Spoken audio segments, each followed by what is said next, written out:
Chapter 34.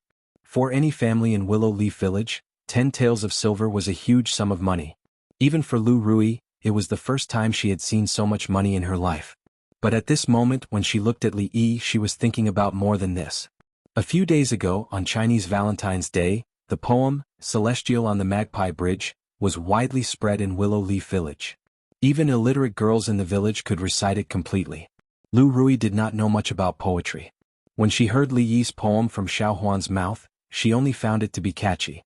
It sounded rather interesting. Especially the last sentence, "If love lasts forever, why stay together day and night?" It seemed to make some sense. Of course, there were times when she would think about more things. If she didn't have a deep understanding of the relationship between a man and a woman, she definitely wouldn't be able to write such a poem. Had this scholar experienced something exciting in the past? Could it be that in his heart, there was also a woman whom he yearned for but couldn't meet? But on the surface, it didn't seem like it. Thinking of his lazy, greedy face and his stealing second-aunt's chicken, it was hard to imagine what a powerful poem such a person could write. However, she could only think about it in her heart, and it was not appropriate to ask him. As for deeper things such as whether a poem was good or bad, or how good it was, she had no concept of these things in her heart.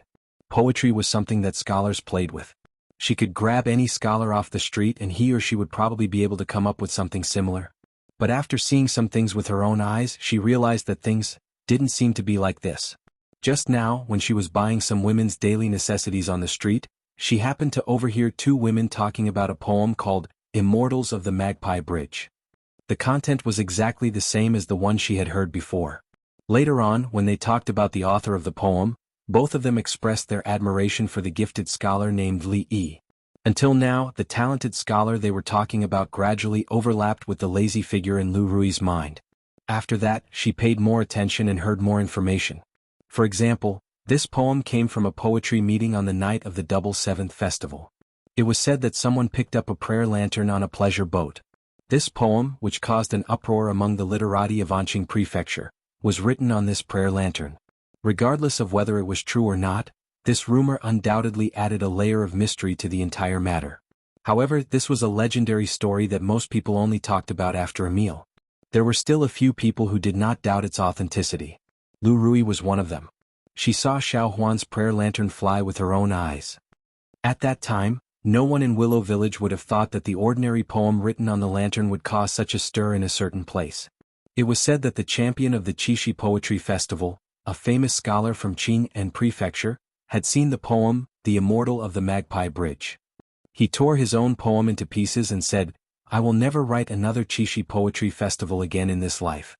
This shocked everyone and it added fuel to the fire of the whole matter. After the poetry meeting, a special person compiled the Double Seventh Festival Poetry Anthology. This poem, Flying Poem from Beyond the Heavens, was ranked first. Just like that, a scholar named Li Yi was known by the literati of Qing Prefecture, singers, actors, and many women who admired this poem. Those who were chosen to compile the poetry anthology were naturally not ordinary people. At the very least, they were talented enough to convince everyone. Since ancient times, there has been no first place in literature. In the past, there would always be a debate about the order of the poems chosen. But this time, no one had a different opinion about this Celestial on the Magpie Bridge being ranked first. At the same time, the gifted scholar called Li Yi had captured the hearts of countless young ladies with his words. If the feelings between the two were to last for a long time, why would they stay together day and night? Of course, it wasn't just those young ladies. Some of the women who had truly experienced the twists and turns of their relationships were probably even more affected by these words. Even though his origin was still a mystery, it did not affect the admiration of the women. Even Li Yi himself did not know about this. Of course, Lu Rui knew about this. Thinking of the intoxicated expressions on the 2 women's faces as they talked, Lu Rui could not imagine how they would react if they knew that the peerless scholar they admired was this guy in front of her. Of course, she would never have imagined that the poem he had casually composed would be so good. Of all the scholars in Qing and Fu, not a single one could compare. Lu Rui did not know much about scholars. Even now, she still could not accept that the person she had casually snatched was so good. At this moment, she pushed these thoughts aside and lowered her head to see the paper tube that Li Yi had placed on the table. She reached out to take it. Beside her, Li Yi raised his head and saw that Lu Rui was preparing to open the painting. His heart suddenly jumped and he hurriedly ran over, reaching out to snatch it. If she saw that he had drawn her, who knew what she would think?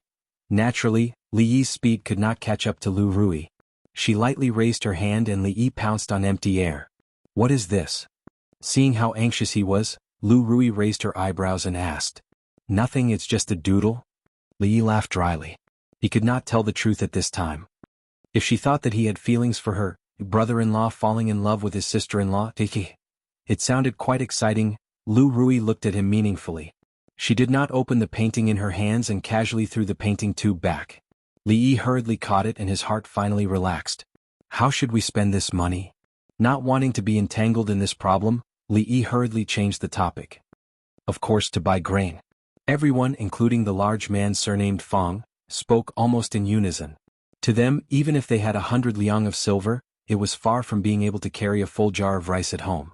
Living at the bottom of society, nothing could replace the importance of grain and land in their hearts. Their family was already so poor that they could not even feed themselves. They definitely had to buy grain. Even if they did not say it, Li Yi had this plan. With a wave of his hand, the group of people entered the city in a grandiose manner. At the same time, the young girl carrying the painting walked one round on the street. After buying some things, she walked into a rather lavishly decorated small building in a busy area of the street. Chapter 35. Entering through the door, what came into view was an extremely spacious hall. Many coquettishly dressed women swayed their waists as they shuttled through the hall. Occasionally they would conveniently lie into the arms of a guest, and the man's hands would immediately become unruly. The girl carrying the painting carefully avoided the crowd and went up the stairs on the side to the second floor. After a few steps, the door beside her suddenly opened, and a man with a ruddy face walked out. The girl once again skillfully avoided him, and walked straight to the door of the innermost room. If two lovers love each other for a long time, why would they be together day and night? A mellow voice came from the room. The woman in the room had finished singing one of the most famous lyrics recently, and shook her head. I've practiced for a long time, but my singing is still not good enough. I've ruined this good poem. A gentle woman opposite her looked at her with a smile and said, Drunken Mo, it's your standards that are too high. Even the sisters in the workshop who are good at singing can't compare to your singing just now. But even so, it still can't compare to Sister Ruoqing. The woman sighed and said in a somewhat helpless tone. The gentle woman only smiled when she heard this and did not speak. At this moment, the door was gently pushed open, and a young servant girl came in from outside with the painting. Miss, the painting is back.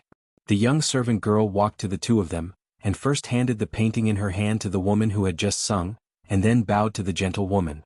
She said softly, Greetings, Miss Wan. Long time no see. Xiao Chui has become more and more beautiful, the gentle woman said with a smile. The young servant girl blushed slightly, and at this moment, the woman had already opened the painting. After looking over, she let out a sound of surprise. Who is she? The woman looked at the unfamiliar woman in the painting, and asked with a puzzled expression. The person in the painting was also an extremely beautiful woman. She had an exquisite figure and wore a white tight robe. Her arms were crossed in front of her chest, and she was full of heroic spirit. At a glance, the woman in the painting seemed to be walking out of the paper, and it was extremely lifelike. This painting. In the next moment, the woman had already forgotten that the person in the painting wasn't her. She was completely amazed by the painting.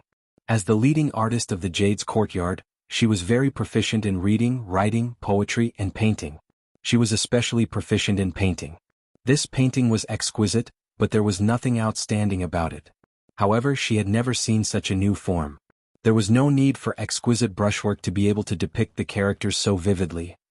Not only were they lifelike, but the feeling of them leaping out of the paper was enough to amaze anyone who saw them. Ah!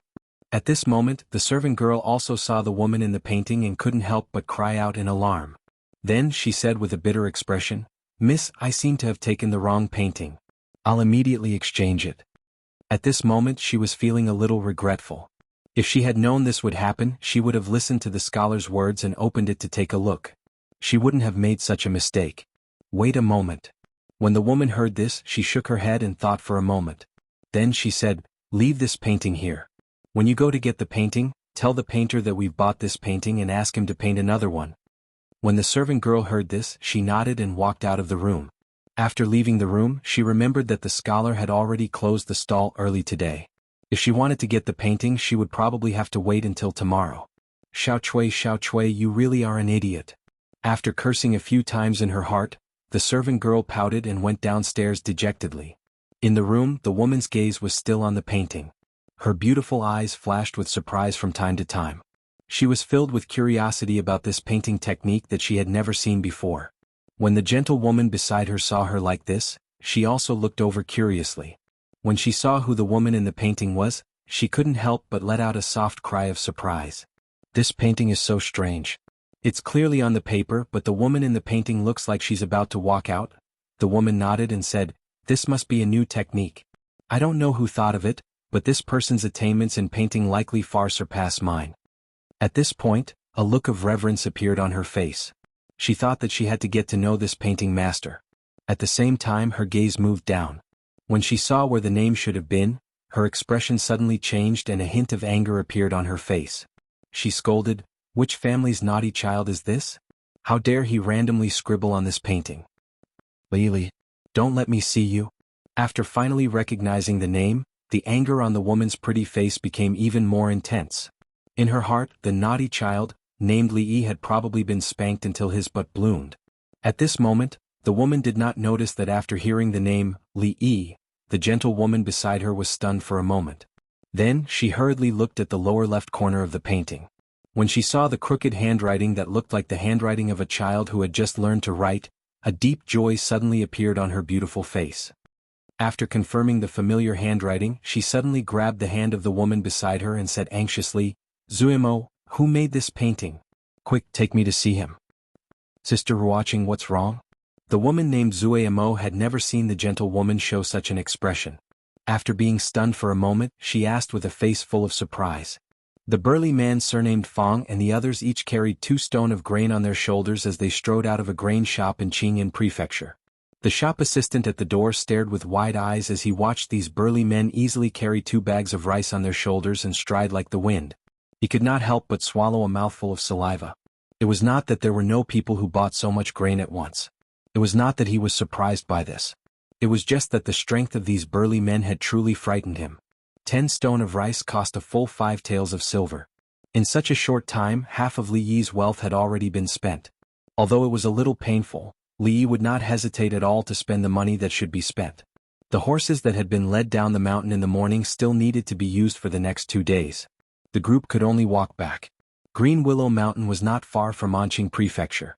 It was only about an hour's journey on foot. All the heavy objects were carried by the burly man surnamed Fong and the others. Li Yi felt relaxed. However, it had been a long time since he had walked such a long distance. When he walked back, his legs were still a little sore. The few of them carried 2 coarse cloth bags on their shoulders and swaggered through the stockade. Naturally, it was very easy to attract the attention of others. Of course, compared to these, the big man surnamed Fong was carrying a piece of pork on his shoulder that attracted more attention. Most of the people in the stockade could not even guarantee 2 meals a day. It was unknown how long it had been since many people had touched meat. Suddenly seeing this scene, the impact in their hearts was quite big. Watching them walk away, someone suddenly lowered his head and picked up something from the ground. The crowd took a closer look and found that it was actually a grain of rice. Seeming to have thought of something, everyone's expression changed involuntarily. Could it be that all the things in the bags just now were all rice?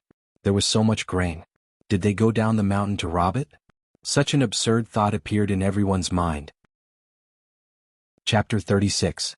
For most of the families in the stockade village, there was never more than 1 bucket of rice in the rice jar at home. Their daily meals were mainly rice bran mixed with wild vegetables. The Lu family's life was slightly more prosperous, but it was at the level where they could only drink porridge. If the burly man surnamed Fong and the others were carrying rice on their shoulders, this idea was too extravagant, and they didn't even dare to think about it. It should be known that all the families in the entire Willow Leaf village combined might not even be able to gather 1 stone of rice, but those people had at least 10 stone, right?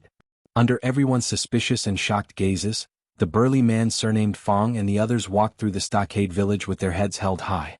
When they looked at the direct descendants of the Lu family who usually didn't get along with them, their faces were full of undisguised pride and arrogance.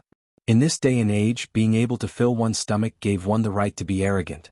Those who ate porridge could look down on those who ate bran vegetables, and those who ate rice could naturally look down on those who ate porridge. Carrying rice and meat in the stockade village, one's back could be straighter than others. Xuanhuan was in the courtyard washing the clothes that Li Yi had changed out of yesterday. The courtyard door was suddenly pushed open, and the burly man surnamed Fong and the others walked in with a glowing face, carrying bags on their shoulders. Uncle Fong. Seeing Li Yi and Lu Rui behind the burly man surnamed Fong and the others, the young servant girl hurriedly stood up from the stool. Young master, where should we put the food? Walking into the courtyard, the burly man surnamed Fong shouted at the top of his voice. Li Yi pointed in the direction of the kitchen and said, "Move it all there. Leave half of the meat and 2 stone of the food. Everyone can take the rest and divide it." The burly man surnamed Fong was stunned at first, as if he couldn't believe his ears. Then he hurriedly said, "Young master, you can't Li Yi waved his hand and didn't wait for the burly man surnamed Fong to continue. "I have the final say on how to divide these things. It's decided." Then, he stretched out his hand and waved it in front of the little maid, who didn't know what was happening. "Don't wash the clothes. Go and boil some hot water first. We need it for bathing later." After running around for a whole day, riding the horse all the way back and walking all the way back, Li Yi did not have the stamina of the burly man surnamed Fong. He was unbearably tired and there were probably a few blisters under his feet. Now he just wanted to take a comfortable hot bath and then have a good sleep. No matter how big the matter was, he would deal with it tomorrow. The young servant girl's gaze rested on the half a fan of pork carried by the burly man surnamed Fong for a long time. When she heard Li Yi call her, she hurriedly responded with an N, put down the clothes in her hands and ran to boil water. "Son-in-law, wait, you really can't do this." The man surnamed Fong put down the things on his shoulder and was about to chase after Li Yi when a figure suddenly blocked his path. "Just do as brother-in-law said just now. Everyone take these things and distribute them. Don't forget to give Elder Qin and Aunt Sun a share."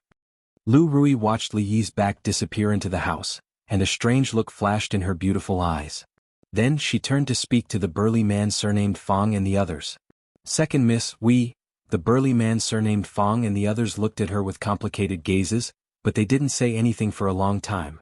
In today's times, a few buckets of food could feed a family. The food that was distributed was enough for them to not have to worry about food for a few months. "Alright, I know that everyone's days are not easy. We're all family, so there's no need to be so polite." A rare smile appeared on Lu Rui's usually cold face.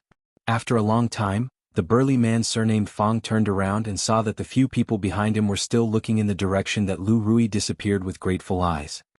He smiled honestly and punched the shoulder of the person beside him.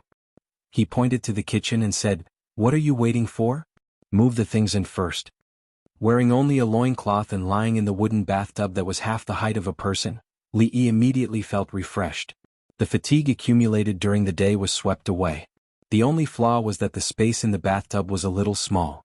If there was a chance in the future, he would definitely make a bathtub or dig a big bathtub at home and use it as a hot spring and a swimming pool. Xuanhuan walked in from outside and added some warm water into the bathtub. When she looked at the bathtub, her pretty face couldn't help but blush slightly. She thought about the situation when she first met the son-in-law, and her little face became even more like a ripe apple. "Son-in-law, Xuanhuan will help you wipe your back." The little servant girl picked up the towel and said softly. The little servant girl was very skilled at scrubbing his back. Her strength was neither light nor heavy. Li Yi leaned on the edge of the bathtub and enjoyed the little servant girl's back scrubbing service. He suddenly felt that the life of the ancient people was too extravagant and too depraved. It was already like this to have a little servant girl. He didn't know how luxurious those rich people's homes were. As a good youth of the 21st century, how could he allow himself to degenerate and be poisoned by the luxurious atmosphere of the feudal society? A man shouldn't be greedy for pleasure. Thinking like this, he opened his mouth and said to Xuanhuan, "A little to the left, a little to the left." "Yes, there." After a long day of hard work, the happiest thing was to have a comfortable hot bath under the service of a beautiful servant girl and then have a good night's sleep. It was a dreamless night of sleep until the next morning. Of course, if a beautiful servant girl could serve him in bed, it would be even better. He didn't think about having a servant girl serve him in bed. A 15 or 16-year-old girl was still underage in the future. Li Yi wasn't that beastly. Towards this adorably silly servant girl, Li Yi had never thought in that direction. Moreover, if he really did this, he was worried that when he woke up tomorrow morning, his wife or sister-in-law would cut off his tool of crime. A moment later, the little servant girl left the room. When she passed by the kitchen, she went in to take a look. Seeing half a piece of pork on the table and 2 stones of white rice on the side, her small mouth slightly opened. It was hard to say whether the expression on her face was surprise or joy. In the past, when she went out to buy things, she would at most buy a small bag of brown rice or flour. There wasn't any extra money at home to buy more things. This was the first time the little servant girl had seen so much food. It seems that the son-in-law bought all of this.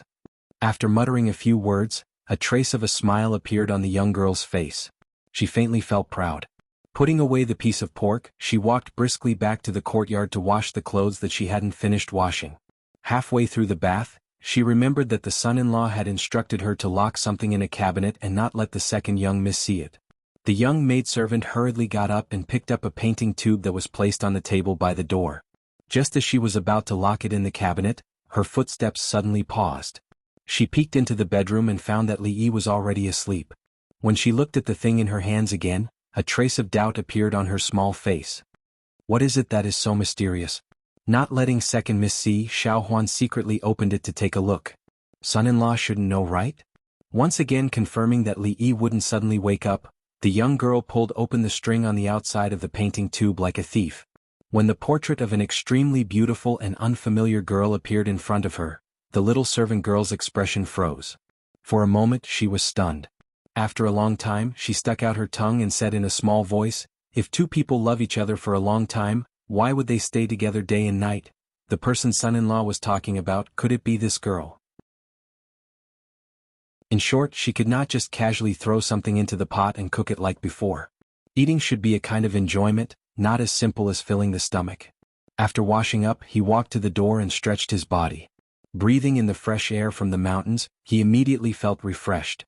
The air wasn't polluted by industrialization. Every breath he took was filled with the smell of nature. It was extremely fresh and had a strong smell of meat. After carefully distinguishing it, Li Yi was sure that he didn't smell wrong. It was indeed the smell of meat. The smell didn't come from his own kitchen. Last night, he had told Xuanhuan to handle the meat himself. He wrinkled his nose and sniffed. Looking in the direction of the smell, he saw the naughty child from Master Fang's family walking over with a huge bowl in his hands. The naughty child walked up to Li Yi holding the bowl and said timidly, "Young master, my father asked me to bring this over." Seeing the big bowl of cooked meat in the naughty child's hands, Li Yi smiled and patted his head. He took the bowl from his hands. Although he didn't lack it, it was a kind gesture, so he couldn't refuse it. After completing the task his father gave him, the naughty child didn't even say, "Goodbye, young master," and ran home. Today not only was there delicious rice but there was also meat to eat. The naughty child's smile had already reached the corner of his mouth, and his heart had already flown home. Not only did Li Yi smell the strong smell of meat, but many people in the Willow Leaf village stood at the door and swallowed their saliva as they smelled the fragrance in the air. Looking at the situation in the village, even rice was a luxury. It had been a long time since the people in the village smelled the smell of meat. When they saw the naughty children strolling around the village with bowls of white rice and a layer of meat on top of the rice, everyone couldn't stay calm.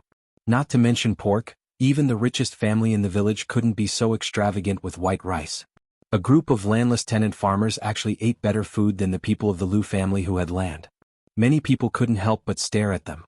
Thinking of what happened yesterday, some people finally realized that the things that Master Fang and his people brought back to the village were really food. A whole 10 stones of rice. For them, this was no less than an astronomical figure. Some people couldn't help but run to inquire about the news. When they came back, they were in a trance. They were worried that they didn't have a place to show off. When they were asked, Master Fang and his people naturally didn't hide anything and told them the whole story. When the news reached the ears of the people, it became a story of a powerful new son-in-law who easily exchanged a painting for 10 taels of silver. The meat and food were all bought by him. After hearing this piece of news, the crowd was left with nothing but deep shock. Among them, no one had seen what 10 taels of silver looked like. Previously, Fang's family was so poor that they didn't even have food to eat, but now they could eat rice and meat, which shocked them even more. At this time, the ones who regretted the most were the women who paid Li Yi to paint on the Chinese Valentine's Day. When they thought that the sky lamp they released was worth 10 taels of silver, their hearts were bleeding. Using 10 taels of silver to release the sky lamp was probably the most extravagant thing they had ever done in their lives. As for those who were originally from families similar to Master Fang and his people, they could only watch the people eat meat. They were filled with regret. They secretly regretted why they didn't stand on the side of Lu Rui and Lu Rui when everyone joined forces to attack the direct line of descent. Of course, There were also people who secretly thought that they should go down the mountain and kidnap a scholar. They wouldn't let him do anything and just lock him in his room to paint every day, but it was just a thought. If any scholar had this kind of ability to earn money, how could there be a poor scholar? No matter how jealous the direct line of descent and the others were, they had to admit, Lu Rui had really picked up a treasure this time. Chapter 38. Li Yi did not know that he had become a treasure in some people's hearts. At this moment he was taking inventory of the things he bought when he went down the mountain. Other than grain, meat and some common vegetable seeds, he also bought a lot of seasonings that were used in cooking. He originally thought that the ancient people would be far inferior to the modern people in this aspect. But what Li Yi did not expect was that the seasonings of this era were actually more than what he had seen in the modern world. He was dazzled by the variety and simply bought a little of everything. After buying a lot of things he spent more than half of the 10 taels of silver. There was still about 3 taels of silver left, but Li Yi did not spend it immediately. He kept some money for emergencies. When it was time to eat breakfast, Rui had not returned yet. When Li Yi asked Xuanhuan about it, the reply he received was that the young miss was often like this and the servant girl was already used to it. As for Lu Rui, Li Yi did not have much to worry about. To be able to shatter a solid wooden table with one palm, she was indeed a hero among heroes. Under normal circumstances she would not encounter any danger. It was just that disappearing without a sound was not a good habit. Li Yi shook his head and no longer thought about this matter. He took out the hawthorns he bought yesterday and walked into the kitchen. Xuanhuan was washing the dishes in the kitchen. When she saw Li Yi walk in, she poured the leftover frosting from the Qiao festival into the pot. After adding a little water, she used a small fire to slowly boil it. After instructing the servant girl to watch the fire and not burn the syrup, Li Yi cleaned the hawthorns and used a knife to carefully cut them in half. He took out the seeds and polished the bamboo skewers that he had prepared beforehand and placed them to one side. The servant girl sat in front of the stove, her large eyes occasionally glancing in his direction. Son-in-law looks like he is going to make something delicious again, the servant girl thought and began to look forward to the delicious food she was about to eat. What Li Yi planned to make today was candied hawthorns. There were no candied hawthorns in this world, but in his original world, it was one of the most popular snacks for thousands of years. Although there were great changes in the types of candied hawthorns in modern times, whether it was the careful selection of the raw materials, the exquisite packaging or the substitution of other fruits, the taste of candied hawthorns was constantly changing. However, there was a kind of sourness with a hint of sweetness and a lingering fragrance in the mouth that could never be replaced. When Li Yi was young in his hometown in the countryside, what he most looked forward to seeing was the peddler who carried a swollen wooden stick filled with candied hawthorns. He would spend a few cents to buy a stick of candied hawthorns and would lick it for half a day. Later, when he grew up, he did not eat it again. Now that he came to this world, he missed that familiar taste. When these memories that belonged to him appeared in this world, his heart would also receive some comfort. Not long after, when the sugar in the pot was almost cooked, Li Yi skewered the hawthorns on the bamboo skewers and rolled them in the pot. The surface of the fruit was covered with a layer of crystal-clear sugar coating. After taking it out of the pot, the sugar quickly condensed and the world's first stick of candied hawthorns was out of the pot. In less than a quarter of an hour, Li Yi and Xuanhuan were squatting at the door, each holding 2 skewers of candied haws in their hands. They took a bite and after a crisp sound, there was a sweet and sour taste in their mouths. This was the first time the servant girl ate candied hawthorns. She did not eat them in one bite like Li Yi, but first stuck out her little tongue to lick the sugar coating. Even her heart was filled with sweetness and her eyes curved into beautiful crescent moons. This scene was obviously very tempting. After a glance, Li Yi did not dare to look anymore. A young girl's unintentional action could almost make people lose control. What would happen when she grew up? Facing the 3 beauties at home all day, she could still maintain her chastity. Li Yi felt that even if Lu Xiaohui was reborn, he would not be able to do this. What is this? After finishing the 2 sticks of candied hawthorns in a few bites, a voice suddenly came from behind. Turning his head, he saw Lu Rui walking over with a stick of candied hawthorns in her hand. There was only half of the hawthorns left on the top. It was obvious that she had taken a bite. Oh, that is used to poison rats. There is arsenic in the icing, you must not eat it. Flicking away the remaining sugar residue at the corner of Lu Rui's mouth, Li Yi said with a straight face. As soon as he finished speaking, Lu Rui's expression changed and her pretty face immediately turned pale. Young master, one of the candied hawthorns is missing.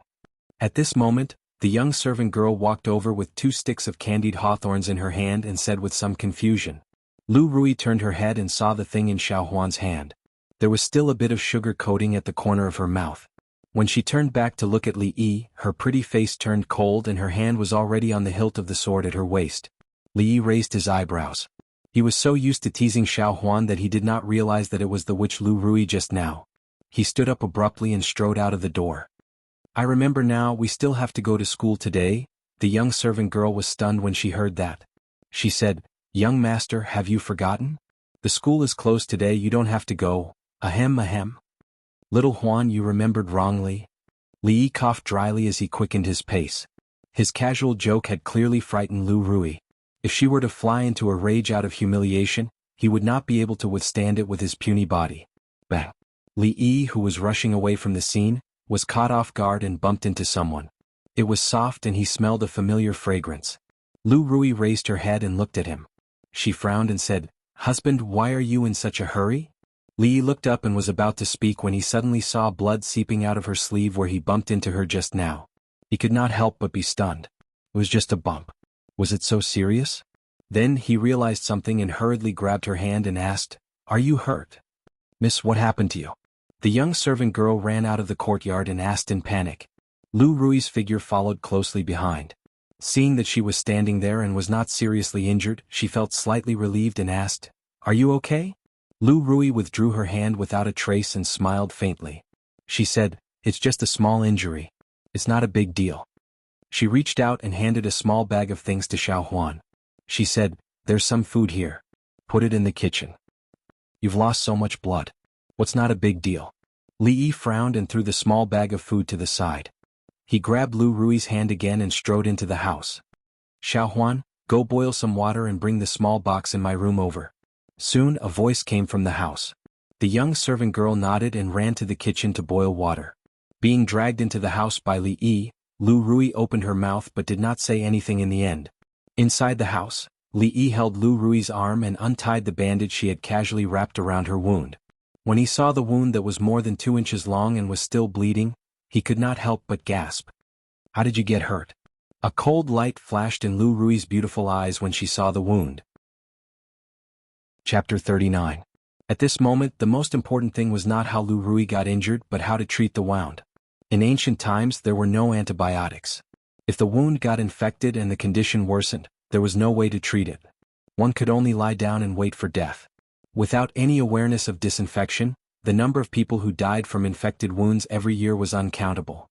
She did not know where this cloth was found. Although it looked clean, it was definitely full of bacteria. The wound had never been disinfected. This was a matter of life and death. Was there a need to be so careless? "Son-in-law, the water is ready."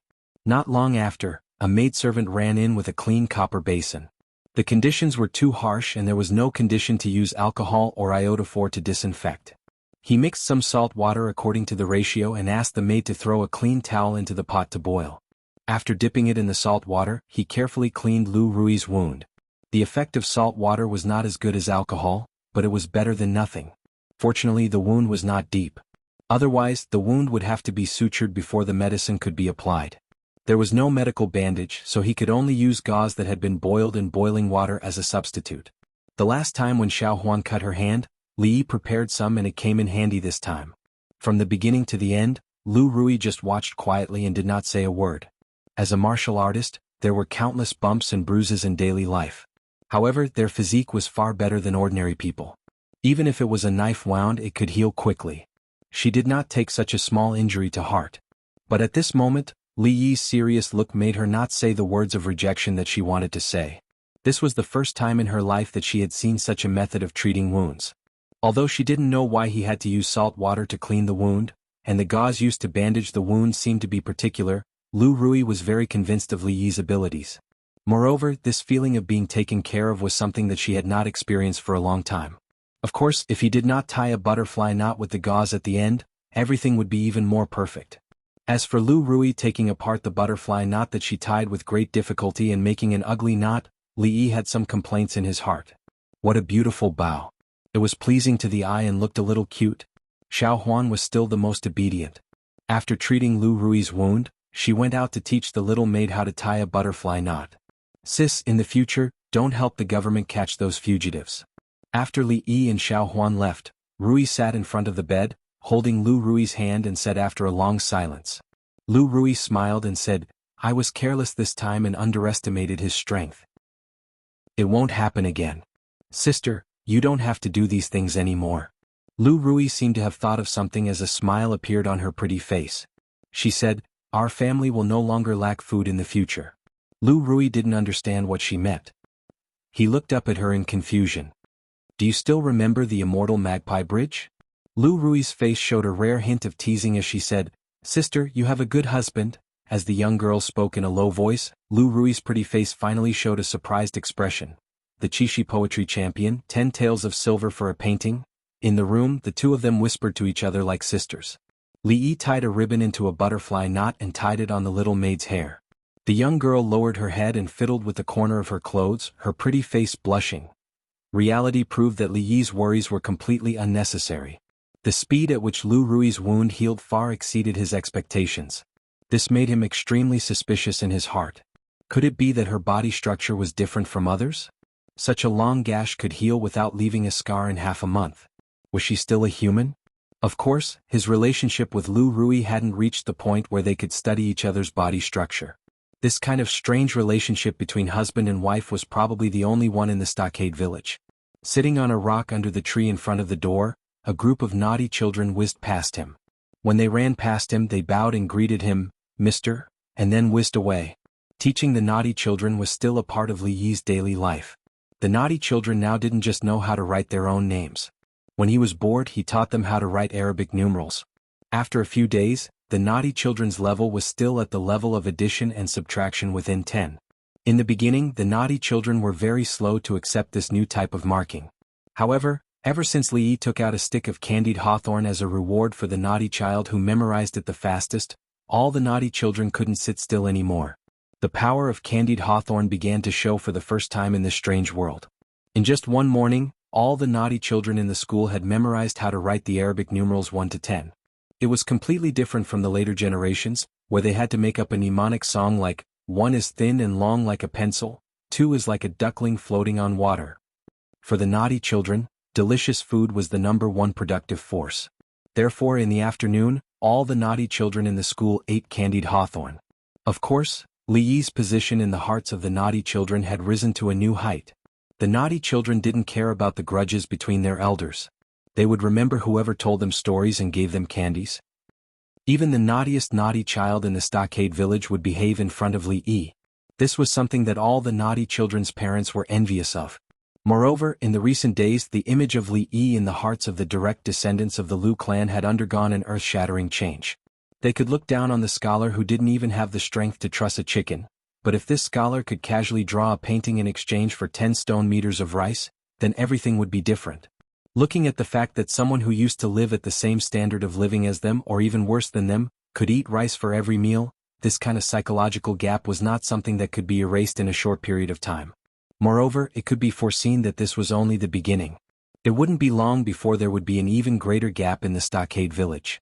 Those who wanted to seize the land and other resources that belonged to Lu Rui and her sister did so to improve their own lives. However, who would have thought that because of this reason, they would become enemies with the direct descendants of the Lu clan, which would instead cause them a greater loss. In a short period of time, more and more people began to weigh the gains and losses in their hearts. And a certain scholar who caused this change was currently waving a palm leaf fan, leisurely sitting under a tree in front of the door to enjoy the cool air. Although the weather at the beginning of August had already entered autumn, the weather at night was still hot and stuffy. Staying inside the house was even more irritating, so it was better to enjoy the wind under the tree outside. The only bad thing was that there were a lot of mosquitoes here. In just a short while, Li Yi's body had already been bitten several times. Just as he was wondering if there was any way to repel the mosquitoes, a sturdy figure walked over from the front. Chapter 40. It had been a long time since Li Yi came to Willow Leaf Village. At first, there was a little unpleasantness between him and the man surnamed Fong. Li Yi suffered a lot when he was caught and thrown on the back of a horse. However, as the two gradually became familiar with each other, the little unpleasantness also disappeared. Old Fong's temperament was very simple and honest. Although he was a little stupid, he was loyal to Lu Rui and her sister. Li Yi liked such a simple and honest person. There were a dozen simple people like the man surnamed Fong in the village. If it were not for these people who had been helping them all these years, Lu Rui and her sister would have been eaten up by those covetous uncles. Whoever was good to his wife and sister-in-law, he would be good to them. This had always been Li Yi's way of doing things. That was why he could distribute the food to them without so much as a frown. During this period of time he had truly treated them as his own people. The man surnamed Fong came over and sat on the stone next to Li Yi. "You seem to be in a bad mood. Fong, what's wrong? You look sad. Did Dahe steal Zhu Zi's steamed buns again?" After getting familiar with him, Li Yi also called the man surnamed Fong casually. Zhu Zi was the son of the man surnamed Fong, and Dahe was their yellow native dog, a dog that always liked to steal the children's steamed buns.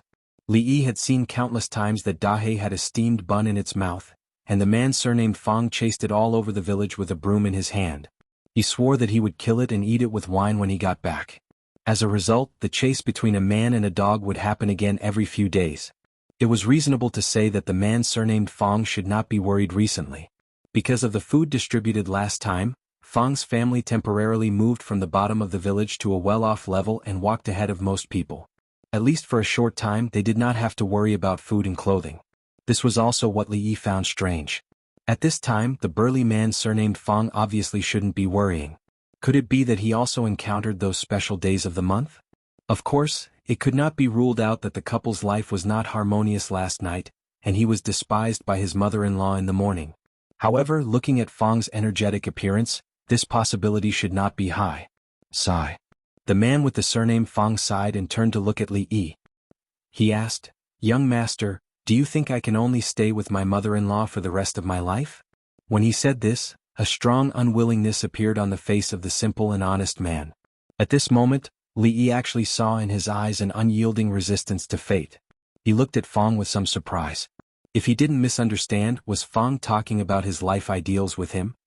For a long time, Li Yi had thought that Fong was just a salted fish without a dream. Like most people in the village, he had a home that could shelter him from the wind and rain, a wife and a child. He lived an ordinary life for a few decades and his life passed just like that. Once a salted fish had a dream, he would no longer be a salted fish. He would become a salted fish with a dream. From Fong's eyes, Li Yi could see his dissatisfaction with his current life. Obviously, Fong was different from the other guys who only had bodies but no brains. "Could it be that you want to marry a few more concubines?" Li Yi looked at Fong and asked in surprise. Fong shivered when he heard this. He looked around and didn't find his mother-in-law's shadow. Only then did he feel relieved. He sighed and said, "Zhuzi is not young anymore. In a few years I will arrange a marriage for him. But with the situation at home, we can't even afford a decent betrothal gift. We can't earn much money from herding horses, and it's not even enough to buy food. I'm thinking if I can find another way to make a living." "Young master, you are a capable person. Can you give me some ideas?" Li Yi didn't expect that Fong was actually worried about this matter. Fong's child should be less than 10 years old this year, right? He was running around the village naked all day with snot coming out of his nose. How could Fong think about marrying a wife so quickly? Even though he knew that people in this era generally got married much earlier than in modern times, he really couldn't imagine what that silly naughty child would look like when he got married. However, no matter what era it was, there was one thing that didn't change much. The problem that Fong was facing now should be the same as the man's parents worrying about buying a house and a car before they got married thousands of years later. Li Yi thought that Fong was tired of his mother-in-law all day long and wanted to find another concubine. He didn't expect that Fong was actually planning for his naughty child. Poor parents in the world. There was a heaven-defying cheating device in his mind. In this incomparably backward feudal era, Li Yi actually had countless ways to earn money. Simple alcohol purification, making a few pieces of soap, a few bottles of perfume, or even selling paintings could make a fortune. The reason why he hadn't taken action yet was because he was too lazy. After experiencing life and death, the current Li Yi felt that his previous life was really boring. Every day he did things that he didn't want to do. Every day he worked hard and conscientiously. It was too boring and too tiring. As a person who had lived 2 lives, he had to sit there every day and paint for people. What was the difference between him and his previous life? Life wasn't just about being born and living on. He didn't want to be rich and powerful, but he wanted to live a peaceful life. This was his current attitude towards life. Of course, before that, he had to accumulate enough wealth. Otherwise, he could only pursue a peaceful life while eating scraps and vegetables.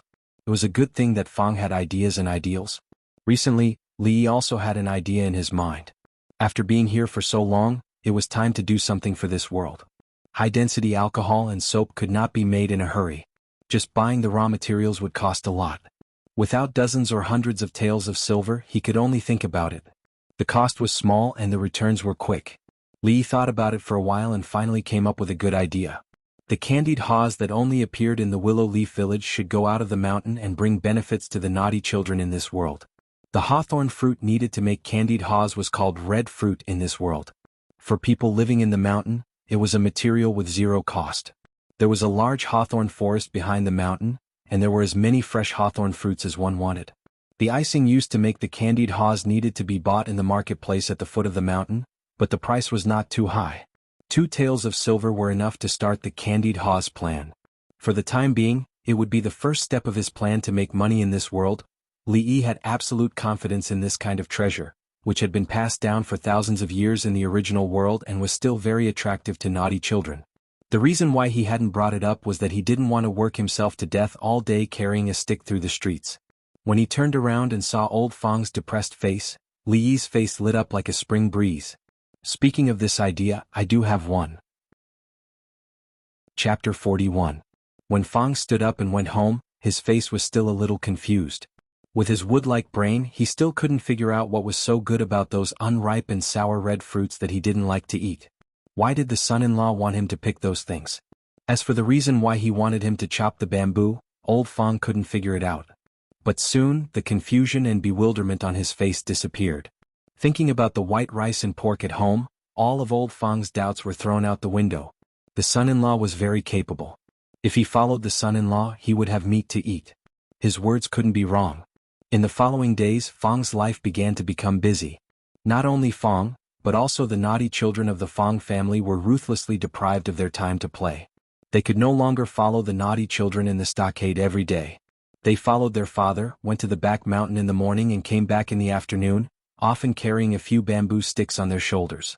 Occasionally, people would see Fang go down the mountain before dawn every day and return to the stockade at night with a big bag of things on his back. He didn't even let go of the horse. No one knew what he was doing mysteriously. There was no impenetrable wall in the world. In the Willow Leaf Village, no one had any secrets to speak of. Soon, everyone knew that the thing Fang Laosan was playing with was called candied haws. It was a kind of hawthorn fruit that could be put together and sold outside. Hawthorn was not valuable to the people of the Willow Leaf Village. There was a large hawthorn forest in the back mountain, which was the public property of the stockade. However, even if the fruits were ripe every year, no one would pick them. They were sour, and the more they ate, the hungrier they got. If they ate too much, their teeth would fall out. Only those greedy naughty children would pick a few every year when the fruits were ripe to satisfy their cravings. It wasn't that no one had considered selling the hawthorn at the foot of the mountain, but firstly, hawthorn was too common and cheap. Secondly, hawthorn ripened during the busy farming season. If they abandoned their work in the fields and walked these crooked paths instead, they would be ridiculed by everyone in the village. Fang was the object of everyone's ridicule. What was so good about hawthorn fruits? Only the ignorant children in the stockade village were interested in them. There was nothing good to eat or play in Qing and prefectural city. It would be strange if anyone would spend money to buy these hawthorn fruits. Herding horses was a good job. Every month he could earn 100 copper coins. It was enough for him to buy a few caddies of rice. Why didn't he have to resort to such dishonest means? However, they soon realized that Fang Laosan's family did not lack those few caddies of rice. But this did not affect the mockery they felt towards Fang.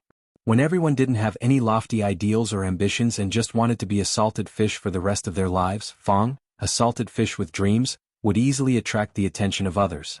We're all salted fish. It's good enough for us to face the yellow soil and face the sky for the rest of our lives. What right do you have to dream? As a result, Fang, the salted fish that wanted to be reborn, quickly became the topic of conversation among the people in the village. Did you guys hear? Fang Laosan seems to be selling some candied haws. Dishonest means. Doesn't he know if he's cut out for it? Sigh, of course Fang Laosan wouldn't have thought of this idea. I heard that it was Rui's husband who came up with it. Hee, what does that scholar know? I heard that he invested a lot of money this time. I'll wait and see how he ends up. Arguments like this were not uncommon in the middle level of Willow Leaf Village. Even Li Yi had heard of it. However, he just listened to these gossips and laughed it off. There were many people in the village who wanted to see him make a fool of himself. Sometimes he would sigh in his heart. Lu Rui and her sister seemed to have enemies everywhere in the village. Xuanhuan, on the other hand, was very indignant about some of the words she accidentally heard. Li Yi had seen her pouting and nagging when she came back from outside several times. What do you know? The candied haws made by the son-in-law are very delicious. You will definitely make a lot of money. Then you guys will die of anger. The little maid had been with Lu's sister Rui since she was a child. Naturally, she had been treated coldly by other people of the Lu family. In order not to cause trouble for Miss Rui, she had been wronged outside and could only endure it when she came back. This situation changed a lot after Li Yi came. Now they didn't have to worry about their livelihood all day long. They could walk with their heads held high outside. The son-in-law was a really powerful person. No one in the village could compare with him. What right did they have to laugh at the son-in-law? What Li Yi didn't expect was that those rumors had no effect on him, but Fang couldn't help it. Son-in-law, will there really be people willing to buy this candied haws? Until now, Fang still had doubts about the feasibility of this matter. After all, it was just an ordinary hawthorn. Even if it was covered with sugar, it was still a hawthorn. The son-in-law had given him all the money. If all the money went to waste in the end, even if the son-in-law didn't blame him, he would feel bad. Seeing that Fang was looking at him with a perturbed expression, Li Yi glanced at him and said, "If you don't feel at ease, why don't I find someone else to do it?" Old Wu came to find me this morning and said that he wants to try too. Why don't you rest and let him do it? Looking at the expression on Li Yi's face, Fang felt at ease. The next moment, Fang's face immediately changed into his signature honest smile. He put his arm around Li Yi's shoulder and said, there's no need. Old Wu has a one-track mind. He's not the type to do this. Besides, what kind of relationship do I have with the son-in-law? Don't forget that I was the one who captured the son-in-law. Seeing the burly man with the surname Fang walk out with a smile, several black lines appeared on Li Yi's face. It was very easy to make candied hawthorns and didn't require much preparation time. Fang had already bought the icing from the foot of the mountain. The August hawthorns were not fully ripe yet, but it didn't affect the taste much. Under Li Yi's guidance, Fang cut all the bamboo from the mountain into bamboo sticks of similar size. The edges were polished smooth and the bottom of the bamboo stick was slightly wider, making it more suitable to hold. After the hawthorns were seeded and coated in the syrup, he dipped a little sesame seed on the top. There was a little white in the middle, making it look even more attractive. He stuck all of the candied hawthorns on wooden sticks and brooms. Seeing the naughty child beside him gulping down his saliva, Fang felt a little more confident. He took down a candied hawthorn and handed it to him. He conveniently kicked the naughty child's butt and said, "Listen to your mother at home. Wait for me to come back tonight." 2 hours later, on the crowded main street of Qing'an Prefecture, the simple and honest man carried a strange object and stood by the side of the road. He hesitated for a long time before a resolute expression appeared on his face. A moment later, a voice full of energy traveled over. "Ice candied gourd." For a moment, several gazes were cast over from the crowd on the street. Chapter 42. Candied haws. What is that? I don't know, I've never heard of it before. Let's go and take a look. The term candied haws was undoubtedly a new term to the people of this world. With a curious mentality, the pedestrians on the street all looked in the direction of the voice. They saw a burly man standing in a corner of the street, holding a long object in his hand. The top of the object was densely packed with something. Looking closely, those things that were the size of abacus beads were strung together. Weren't they just ordinary red fruits? Even if the red fruit was covered with a layer of crystal clear stuff and sprinkled with sesame seeds, it couldn't change the fact that it was a red fruit. "Hey man, how much are you selling this ice something gourd?" A young man in a long robe came forward and asked. 5 copper coins for a skewer." The simple and honest man immediately replied. 5 copper coins? The young man was stunned at first, then he shook his head and left. Red fruits were not rare. One could buy a few caddies of them on the street for 1 copper coin. Only a fool would spend 5 copper coins for just a few of them. I thought it was some rare item, but it's just a few red fruits. 5 copper coins for a skewer. This man really dares to ask for a price. Hey, there's nothing to see, let's go. When he saw the crowd that had been attracted by his first call quickly disappear, the heart of the man surnamed Fang could not help but sink. The thing that he was most worried about had happened. "Here's 5 copper coins, give me a skewer." A voice came from the side. The man surnamed Fang turned his head and saw a middle-aged scholar in navy blue robes. He took out 5 copper coins from his chest pocket and placed them in his hand. This was his first customer. The burly man was overjoyed and hurriedly put the money away. He took a skewer of candied haws and handed it over. Your candied haws. The scholar reached out and took it, then left. The burly man, who wanted to get his evaluation, felt a little disappointed. After all, he didn't want everything he had done for the past few days to be in vain. In a place where the burly man surnamed Fong couldn't see, the middle-aged scholar took a bite of the sugar-coated haws, and a trace of surprise flashed across his face. He lowered his head to look at the sugar-coated haws in his hand and murmured, "There's sweetness in the sour, crispy and delicious. I really didn't expect that red fruits could be made in such a novel way." Because he was a little hungry, he bought a snack that he had never seen before on a whim, but it gave him a different kind of surprise. A smile appeared on the middle-aged scholar's face, and his mood seemed to improve a little. He continued to walk forward. At this moment, the burly man surnamed Fong, who had just completed his first transaction, had a glimmer of hope in his heart. He raised his head and shouted at the top of his lungs. "Candied haws, delicious candied haws, candied haws, it's free if it's not sweet."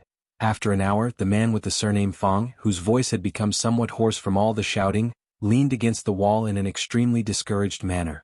The trace of hope in his heart had also been mercilessly destroyed. Up until now, his second skewer of candied haws had not been sold. It had to be said that the shape of the candied haws was very peculiar, and it attracted many people to inquire about it. However, when they saw that the so-called candied haws were just a few red fruits strung together, and the price was actually 5 copper coins, they all lost interest. "Should I try selling it for 1 copper coin a skewer first?" Fong muttered to himself somewhat helplessly. However, when he remembered that the son-in-law had warned him before he left that a skewer of candied haws could not be less than 5 copper coins, he could only give up on this idea. On the street, a little further away from the burly man surnamed Fong, a mischievous child of about 5 or 6 years old was hugging a woman's thigh and wailing incessantly. "Be good, mother will make delicious food for you when we get back," the woman helplessly said as she looked at her child who was suddenly making a scene. No matter how hard she tried to coax him, she could not calm him down. "No, I want to eat it now." The mischievous child was obviously not that easy to fool. He hugged her thigh and shook his head vigorously. The mischievous child, who had long since figured out his mother's routine, knew that what awaited him when he returned home was definitely not delicious food, but a vicious beating as punishment for his disobedience. Rather than foolishly waiting to be beaten when he returned home, he might as well pester his mother for some benefits. This way it would be worth it even if he was beaten when he returned home.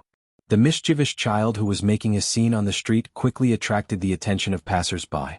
The woman also felt a little embarrassed when she was stared at by so many people.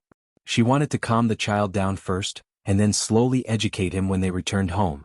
However, she suddenly realized that the crying beside her had stopped. She looked down and discovered that the mischievous child was staring straight ahead. He swallowed his saliva, pointed in the direction of the corner of the street and said, "Mother, I want that." After a moment, the mischievous child, who had tasted his desire, left while licking the candied haws in satisfaction. He was extremely fond of this delicacy that he had never tasted before. After finishing all of the hawthorns, he licked the sugar off the bamboo stick, but he was reluctant to throw it away. He carefully put it away and even licked the residue from the corner of his mouth. He was filled with joy, thinking that he would definitely tell a few of his close friends when he returned home. He did not notice that the woman beside him had a rather unpleasant expression on her face. The first thing he would be greeted with when he returned home was a vicious beating. After 2 whole hours, he had only sold 2 candied haws. Fong's heart was already in complete despair. "This time, I'm afraid the young master is going to be disappointed." After letting out a long sigh, the man with the surname Fong picked up the stick with the candied haws and prepared to return home. He had only taken a few steps when he suddenly heard a flurry of footsteps behind him. In the next moment, he discovered that he had been surrounded. The people surrounding Fong were a group of mischievous children. The oldest among them was only 10 years old, and they all looked at Fong with excited gazes, the candied haws in his hands. The mischievous child standing at the very front was about 5 or 6 years old. Fong had just met him. He was the one who had taken care of his second business. The mischievous child covered his butt with one hand, and the tears on his face had yet to dry. He pointed at the skewers of candied haws and said, "This is the one. Whether I lied to you or not, you'll know soon enough." After saying that, The mischievous child stretched out his small hand and revealed the 5 copper coins in his palm. He said loudly, "Uncle, I want a skewer of candied haws." "Me too." "Me too. I want 2 skewers." The mischievous children chattered one after another. Fong looked at the fair and clean little hands that were stretched out, and his expression was a little dazed. On the street, a girl passing by was puzzled as she watched a group of excited naughty kids rushing past her. Each of them was holding a skewer of food and eating deliciously. When she looked ahead, she saw a burly man carrying a strange stick. The strength of the mischievous children could not be underestimated. A small portion of the candied haws disappeared in an instant, and was replaced by a large pile of copper coins in his pocket. "Excuse me, how much is this?" Just as Fong was standing there in a daze, a pleasant voice came from the side. Seeing the incomparably delicate young girl standing next to him, the man with the surname Fong couldn't help but blush. He said, Five copper coins? All right, give me one." The young girl nodded and said with a smile. She took a small bite, and her mouth was instantly filled with a sweet and sour taste. The young girl's beautiful eyes slightly brightened. She took out a small piece of silver from her beautiful pouch and pointed at the remaining candied haws. "I want all of these." Chapter 43. Fong had brought around 30 skewers of candied haws with him today. Half of them had been bought by the naughty children, and there were still around a dozen left. It was obvious that the young girl couldn't carry them all by herself. After the young girl paid, Fong took the initiative to help her deliver them to the place. With so many copper coins in his pocket, it felt heavy and made him feel very at ease. At this moment, Fong couldn't help but feel ashamed for doubting his son-in-law's thoughts. "Uncle, how are these candied haws made?" The young girl walked in front with a skewer of candied haws in her hand. She gently licked the sugar coating and guessed that it was frosting, but she wasn't sure. She turned her head and asked in confusion, "Miss, I can't tell you that." Fong laughed foolishly. He didn't reveal the method of making the candied haws just because the young girl was beautiful. Fong wasn't that stupid. This was something he would use to make his family rich in the future. How could he just casually tell others? Hearing Fong's answer, the young girl was stunned for a moment. After a while, she also realized that her question was a bit inappropriate. She smiled apologetically and said, "Sorry, I forgot that this is Uncle's secret recipe. I shouldn't have asked." Fong laughed foolishly and didn't reply. He followed behind the young girl and walked through the noisy street. He didn't know when it started, but the crowd started to thin out. The buildings on both sides also gradually became more luxurious. There was a row of red doors with mighty stone lions in front of them. It was extremely extravagant. To buy a stronghold here, it would probably cost a lot of money. Fong muttered to himself. He also began to wonder about the identity of the young girl. After all, the people who could live here were either rich or noble. They weren't people ordinary people like them could come into contact with. "It's here." Not long after, the young girl stopped walking. She turned around and smiled at the man surnamed Fong. "Wait here for a moment. I'll go in and come out immediately." Fong nodded and watched the young girl walk through the 10-feet-tall door. The 2 servants at the door bent over and said something. Because he was too far away, he couldn't hear clearly. Not long after, the young girl's figure appeared again. 4 young girls followed behind her, each holding a tray in their hands. They walked to the front of the burly man surnamed Fong and looked at the strings of crystal-clear candied haws. The young girl on the left asked curiously, "Sister Yenji, what is this?" "Don't ask too much. I'll tell you later. First, pluck these candied haws." The girls looked at Fong with puzzled eyes, then looked at the candied haws one by one. He couldn't throw away the stick he was carrying on his shoulder. By the time these girls took all the candied haws off the tree, Fong's mission had been completed. Before he left, he heard one of the girls muttering, "Isn't this just a red fruit? What's so rare about it?" As for what happened after that, Fong was not in the mood to listen. He just wanted to go back to the stockade village and start making the next batch of candied haws. At this time, in the backyard of an extremely luxurious mansion in Anqing Prefecture City. Who would have thought that a mere red fruit could be made so delicious? A young girl licked her lips as if she hadn't had enough. Her action was extremely seductive. "You actually doubted me just now." The young girl named Yenji glanced at her and said, "Hee, it's all my fault. Thank you, Sister Yenji." The young girl shook her arm in a fawning manner and said with a smile, "It's strange. These are just ordinary red fruits. How can there be such a big difference in the taste?" A young girl said doubtfully, "It should be because of the layer of icing on the outside. This candied haws shouldn't be difficult to make. We can try it in the future." The young girl named Yanji thought for a moment and said. Although she didn't ask for the method of making it, it wasn't hard to guess. After all, other than the red fruit, there was only a layer of sweetness on the outside of the candied haws. It seemed like the icing had melted and then wrapped around it. Yanji, what are you doing here? A gentle voice suddenly came from behind them. The young girls turned their heads and saw a beautiful woman walking over with the support of two servant girls. The woman had a beautiful face. Although the crow's feet at the corner of her eyes betrayed her age, her charm didn't diminish. It was just that her face was a little haggard and thin. Her face was also abnormally pale. Princess, seeing this woman, the young girls stood up in a panic. They were also a little nervous. They were the servants of the prince's mansion. If they were to gather here, it would be easy to think that they were slacking off. Princess, why did you come out? The wind is strong outside. You should go back quickly. The young girl named Yanji had a worried expression on her face. She hurriedly walked over and supported the woman as she spoke. The beautiful woman shook her head and said, "It's fine. It's so stuffy to stay in the room. It's good to come out for a walk." After speaking, her eyes inadvertently glanced behind the young girls. On the stone table, there was a string of red and crystal clear things. She walked over and asked curiously, "What is this?" The young girl closest to her quickly wiped the corner of her mouth and said respectfully, "Princess, this is called candied haws." Candied haws? The woman asked again, "What is this thing used for?" "Princess, this is a snack that Yanji bought on the street." The young girl named Yanji came forward and said. The woman nodded and picked up a stick of candied haws. After looking at it, she said, "It's crystal clear and looks good." She then took a bite. The sweet and sour taste made her mouth water. She then said, "It's delicious." Seeing the woman finish the stick of candied haws, all the young girls couldn't help but widen their eyes. Especially the young girl named Yanji, a look of surprise appeared on her pretty face. As the personal maid of the princess, she certainly knew that the princess had been feeling unwell these days. She could hardly eat anything. Occasionally she would eat something, but she would quickly spit it out. As a result, she had lost a lot of weight. Many doctors had been invited, but they were all useless. Even the specially invited imperial doctors were helpless. After so many days, this was the first time she had seen the princess eat so happily. "Why do I feel even hungrier after eating all this?" After eating the candied haws in her hand, the woman had a look of confusion on her face.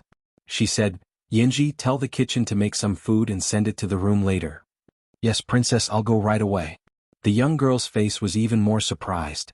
After responding, she immediately trotted away. A moment later, in the study of the manor, the middle-aged man who was reading in the room suddenly stood up when he heard the servant's report. With a face full of joy, he said, "What did you say? Princess can eat now?" The young girl nodded and said, "Yes, the princess took the initiative to ask the kitchen to make food. Sister Yanji said that the princess ate a lot tonight. Quick, take me to see the princess." The middle-aged man laughed and strode out of the room after his beloved wife's stubborn illness was cured. At the same time, Fong also strode into Li Yi's house. Platter. Piling up a large pile of copper coins on the table in front of him, Fong laughed and said, "Young master, all the candied haws have been sold." Previously he only earned 100 copper coins a month. Today, in just a short time, it was equivalent to his monthly income. Fong was extremely happy. "Now we don't have to worry about whether Zhuzi can get a wife or not, do we?" This result was within Li Yi's expectation, so he said with a smile. Lao Feng laughed heartily and said with lofty sentiments, "Don't worry. If we make money in the future, we can also learn from those rich people and live in big houses, marry a few concubines and live a comfortable life." The big houses that he saw today had obviously completely stimulated Fong, and even his life goals had been raised a lot. It seemed that he was shocked by Fong's lofty ideals. Li Yi's smile froze on his face. After a while, he sighed, stood up, patted Fong on the shoulder, and turned away without saying a word. "Young master, what's wrong?" Li Yi's actions puzzled the man with the surname Fong.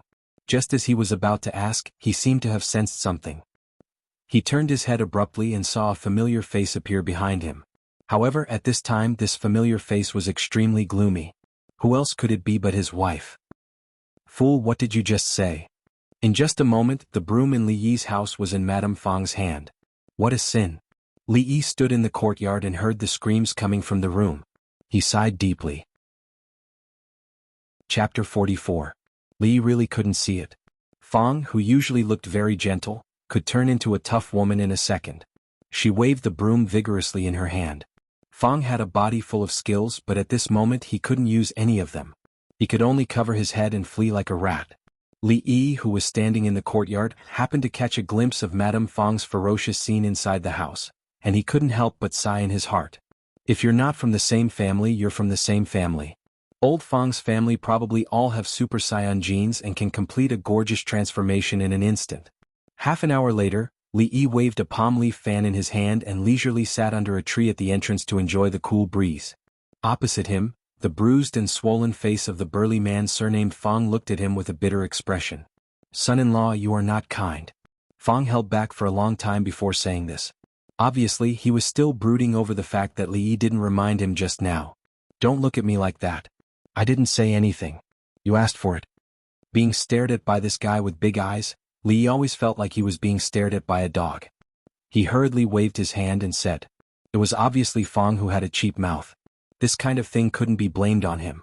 Fang opened his mouth and found that he was speechless. He carefully thought about what Li Yi said and suddenly felt that what he said was very reasonable. It was him who said to live in a big house, and it was him who said to marry a concubine. Fortunately, he didn't say that he would divorce his mother-in-law at that time. Otherwise, how could he still stand here and talk to the son-in-law now? He could probably only nag a few words when he offered incense every year. Fang didn't want to talk about the sad past. Thinking about how popular the candied haws was, he was ecstatic and said, You're right. This candied haws is really a good way to make money. It's much better than herding horses in the stockade. Li Yi looked at Fang with disdain. Up until now, Fang was still thinking about buying a big house and marrying a concubine.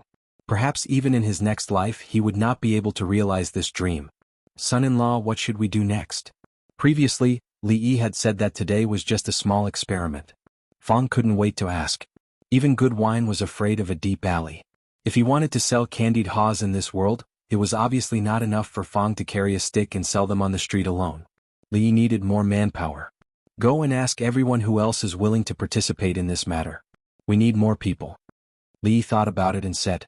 Li Yi originally wanted to let people who were close to Lu's sister Rui participate.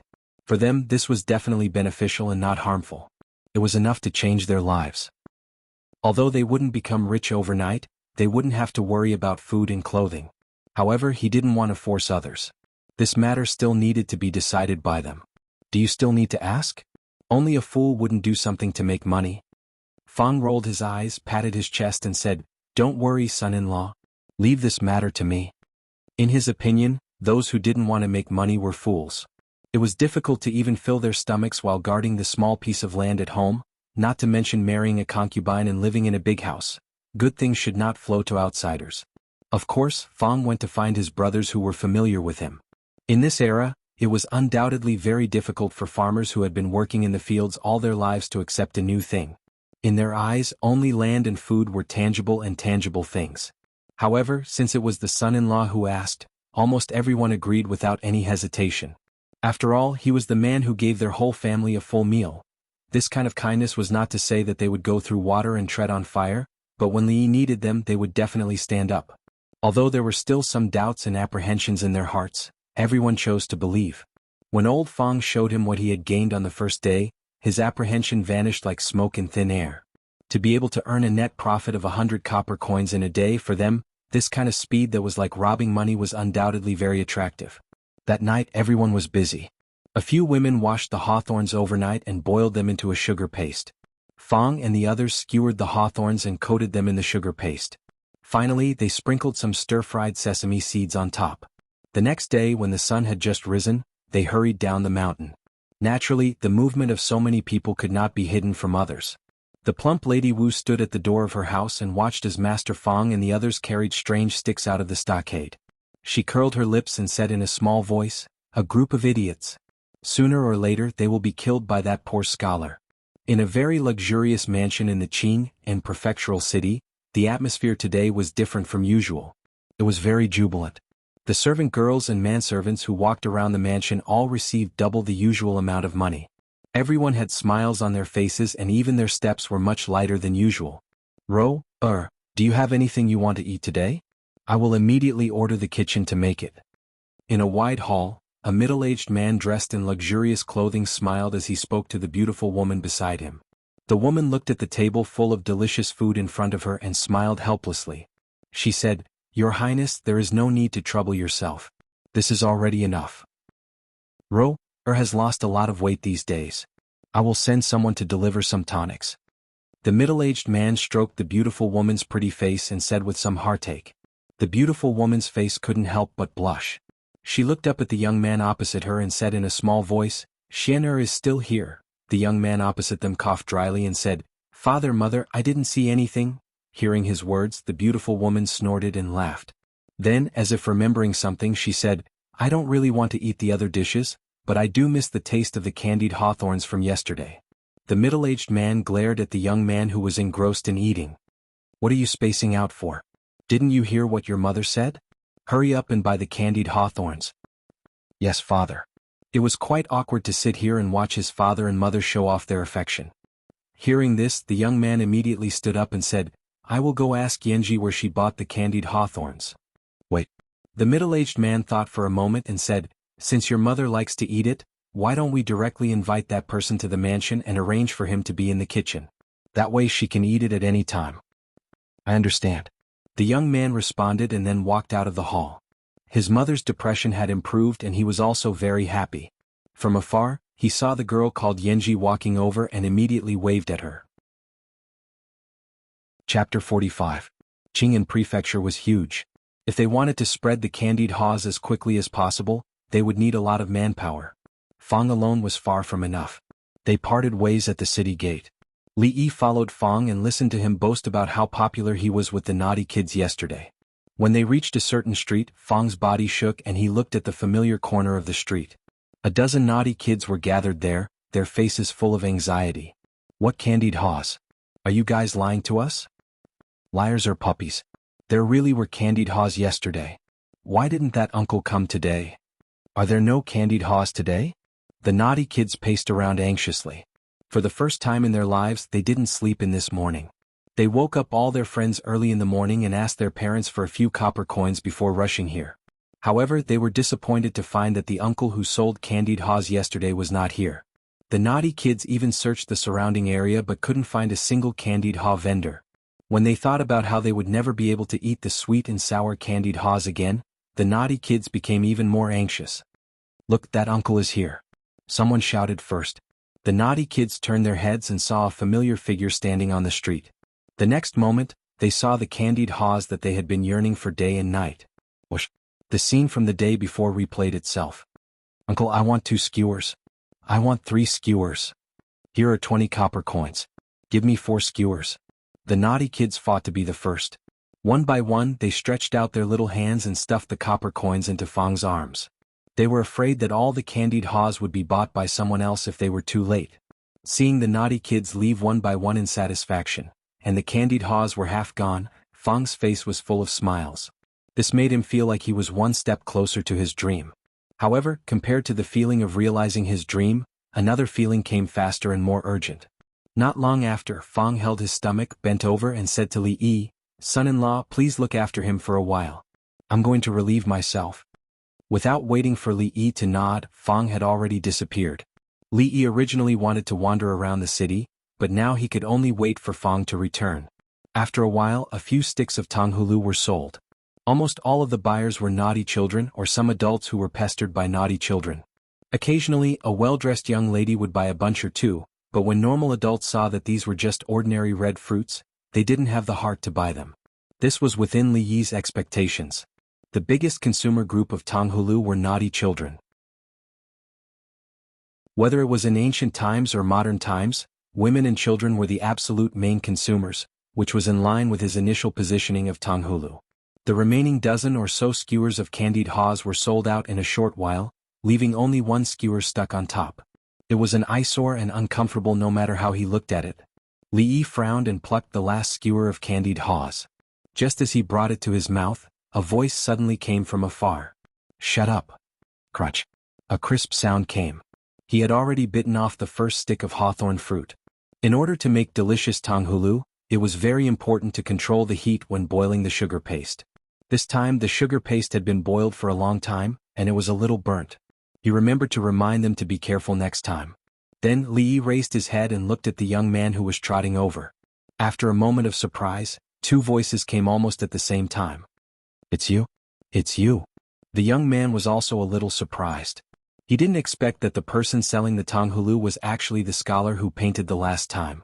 Of course, Li Yi also recognized this friend at once. After all, he had only met one rich man in this world who was willing to spend 10 taels of silver to buy a painting. After a short moment of surprise, the young man moved his eyes away from Li Yi's face and looked at the last stick of Tonghulu in his hand, which he had already bitten off. "You," he stretched out a finger and pointed at Li Yi.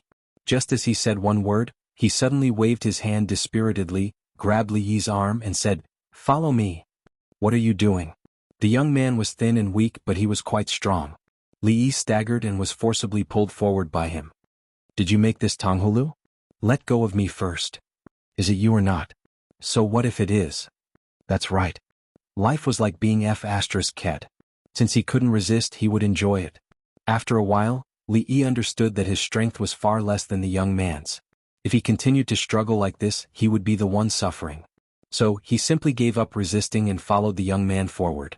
It didn't look like this guy wanted to drag him to see the officials because someone died from eating Tonghulu, as long as it wasn't about that. At this time, on the street not far in front of the two of them, several strong men swaggered. The leader was a man with a scar on his face. He took 2 steamed buns from a stall on the street. The stall owner saw that the man swaggered away without paying, and a trace of anger flashed in his eyes. Finally, he sighed and could only accept his bad luck. He dared to be angry but didn't dare to say anything. "Big brother, look who that is." Suddenly, one of the men beside the scarred man trembled and suddenly pointed to the front as if he had seen something. When the scarred man heard this, he looked up and saw a familiar figure. Chapter 46.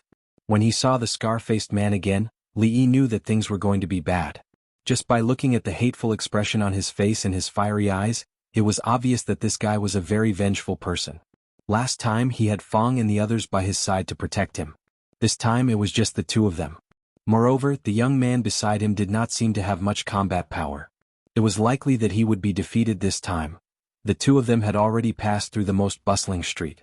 At this time, there were only a few passers-by on both sides of the road. These people had clearly planned to surround them here. Scram. Although the young man did not recognize the scar-faced man in front of him, it was obvious that the other party was up to no good. His face darkened as he spoke coldly. It was obvious that the enemy was strong while he was weak, but this young man was still so unyielding. This caused Li Yi to involuntarily look at him a few more times. He was not afraid in the face of danger and did not bow down to evil forces. He had some of the demeanor that Li Yi had in the past. "What did you say?" The scar-faced man's expression froze. He looked at Li Yi and the young man in front of him with a gloomy expression. "Can't you see that I have so many people on my side? You actually dare to speak to me like this?" Thinking of the scholar's reaction last time, the scar-faced man looked at the two of them again. Could they be blood brothers? "Brat, I originally wanted to let you go today. Now, don't even think about leaving." The scar-faced man stared at the young man with an unfriendly gaze and said fiercely. Without those abnormal fellows from last time, the scar-faced man did not feel any pressure in his heart. "I'll give you 3 breaths of time to finish them off." At this time, the young man opened his mouth with a gloomy expression. It was as if he was speaking to the surrounding air. The scar-faced man and the other men were stunned when they heard this. It was obvious that they were surprised by the young man's actions. However, in the next moment, they could not help but burst into laughter. "Brat, could it be that you've lost your mind?" One of the men had just spoken halfway when a passerby who walked past him suddenly exploded and punched out. The man's body was immediately sent flying. There was no time for the scar-faced man and the others to react. A man who was squatting down at a roadside stall and picking up goods used one hand to support himself. With a sweep of his leg, another few men fell. Clang. It was the sound of a long sword being unsheathed. Suddenly, a flash of saber light flashed in front of the scar-faced man's eyes. A peddler who was carrying a load and walking by suddenly turned around, pulled out a long saber from his waist, and put it on the scar-faced man's neck. Everything happened so suddenly. Not only did the scar-faced man and the others not expect it, but even Li Yi was stunned. What the hell was going on? "Let's go." At this moment, the young man grabbed Li Yi's arm again and walked straight past them as if nothing had happened. The scarred man stood there in a daze, cold sweat dripping down from his forehead.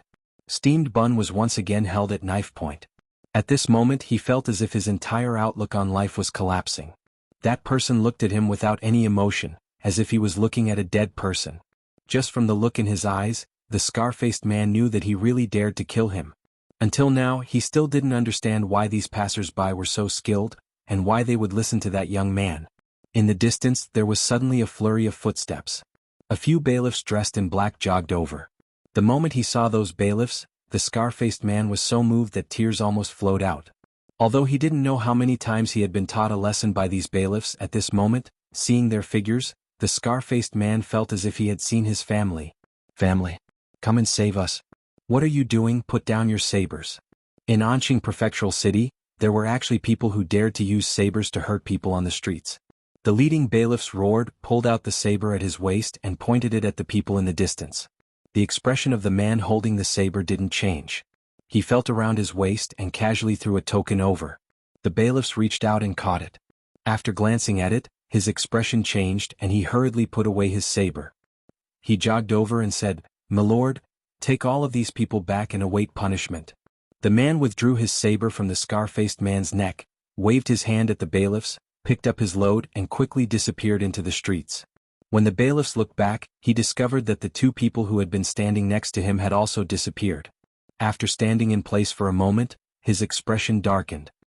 He pointed at the ruffians and loudly said to the bailiffs, "Take them all back." With great difficulty, he found the restroom to relieve himself. Fang came out of the restroom with a satisfied expression. As he walked back along the street, he kept wondering if his wife had added something to his breakfast. Otherwise, how could he have gone to the restroom 4 times in a row, and now walk so lightly? Son-in-law. Walking to the familiar corner of the street, Fang had just opened his mouth to call out when he saw that the original position was empty. He suddenly froze and asked, "Son-in-law?" Just as the man surnamed Fang was looking for Li Yi all over the world, Li Yi was staring at a tall gate in a daze. The scene that had just happened on the street had already caused him to have some doubts about this young man's background. At this moment he deeply realized that this nouveau riche's background was not ordinary. Ningguang Mansion. Above the gate, there was a large plaque with these words written squarely on it. Of course, such a plaque could not be hung on the door of one's own house. Could it be that this young man in front of him was actually a member of the royal family of the Jing Kingdom? Before Li Yi could figure out this question, he was pulled into the gate by the young man. Young prince. The 2 servants standing at the door hurriedly bowed to greet him. This prince's mansion was very big. Being pulled by the young man, Li Yi didn't know how many twists and turns they had gone through, and finally stopped in front of a gatehouse. The young man pushed the door open, and when the few people in the room looked up, they immediately stopped what they were doing and bowed together, saying, "Young prince. Quick, make some candied fruits immediately." The young man waved his hand at them and said in a hurried tone. Hearing this, Li Yi was stunned for a moment. After all this time, this guy had hurriedly brought him here just to make candied fruits for him? This was the first time that Li Yi had seen such a willful nouveau riche. Looking around, looking at the furnishings here, it should be a kitchen or something like that. On the table beside him, there were some hawthorns and white sugar. It seemed that they had tried making candied fruits by themselves. However, although the method of making candied fruits was simple, the ratio of sugar to water, the temperature, and the time of boiling would affect the taste of the candied fruits. Without countless predecessors, hundreds and thousands of years of exploration and experimentation, it was really not an easy thing to make delicious candied fruits. Chapter 47. While Li Yi was looking around, the people around him were also looking at him. The person who made candied haws and improved the princess's depression was the scholar in front of them? It had to be said that this was quite different from the image they had imagined. It's not difficult to make candied haws. You just need to add water to the icing and boil it into a sugar paste, and then wrap it on the red fruits without seeds. Li Yi looked at the young man and said, "I've told you the method of making candied haws. I'm sorry, I still have something urgent to deal with. Goodbye." Li Yi didn't want to tell anyone about the core technique of candied haws. He was not familiar with this guy and he just wanted to keep his own territory. He didn't want to have anything to do with the prince's mansion. If he didn't go back, Fang would be worried if he couldn't find him. After that, Li Yi strode outside. "Child, please wait." At this moment, a sweet voice came from behind. The girl named Yanji quickly walked up and said, "Child, you don't know. Although there are only two materials, red fruits and icing, we have tried many times, but the taste of the candied haws is still not satisfactory. Please tell me if there is any mystery in it." Li Yi paused and then said with a smile, "Miss, I'm afraid you think too much. I've told you everything I know. There is no mystery in it." Li Yi's face was full of sincerity. Although the girl still had doubts in her heart, she was already 70 to 80% convinced.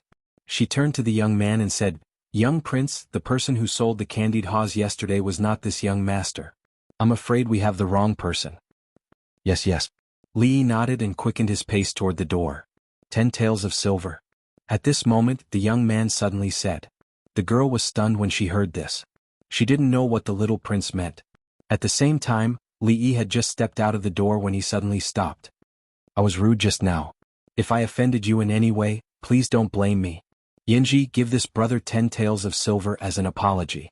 Li Yi turned his head and found that the young man was looking at him with a faint smile. After looking at the young man for a few seconds, Li Yi also smiled. Only the two of them knew what this smile meant. This little prince was also a person who was particular. The smile on Li Yi's face became even brighter. He said with a smile, "Although there is nothing special about the cooking method of this dish, it is rare for the young prince to be so kind. What's the harm in trying it out?" Although she didn't know why this child suddenly changed his mind, he had promised to help her. The girl was happy and said hurriedly, "Thank you very much." The strange expression on the young man's face became even more obvious. He stretched out his hand and made an inviting gesture. "Brother, please." After a while, everyone, including the young man, looked at Li Yi skillfully handling the hawthorn and boiling the sugar paste. His movements were smooth, and their faces revealed an astonished expression. For a gentle and refined scholar to do such things, it still gave them quite a shock. Because there were no bamboo sticks, Li Yi wrapped the candied hawthorn in the sugar paste and placed it on a plate.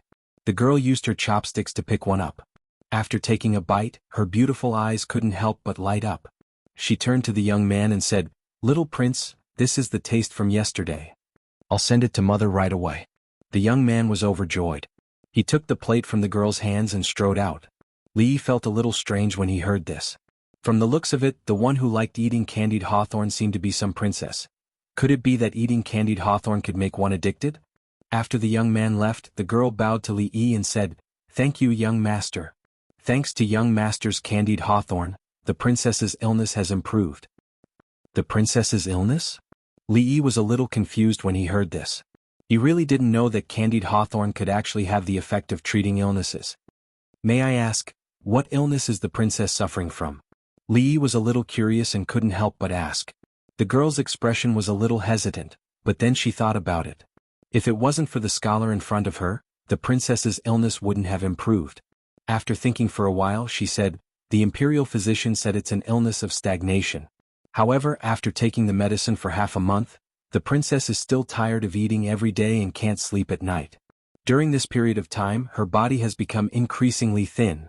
Li Yi didn't know what an illness of stagnation was, but he understood from the girl's description. Can't eat, can't sleep, is prone to fever and is getting more and more haggard. Isn't this indigestion? Needless to say, Li Yi also knew that in this prince's mansion, there must be a lot of fish and meat all day long. If one's stomach wasn't good, it would be strange if he didn't have indigestion. And candied hawthorn had the effect of clearing the lungs, digesting food and stimulating the appetite. It was especially effective for indigestion caused by eating too much meat. In his previous life, Li Yi's stomach was very bad.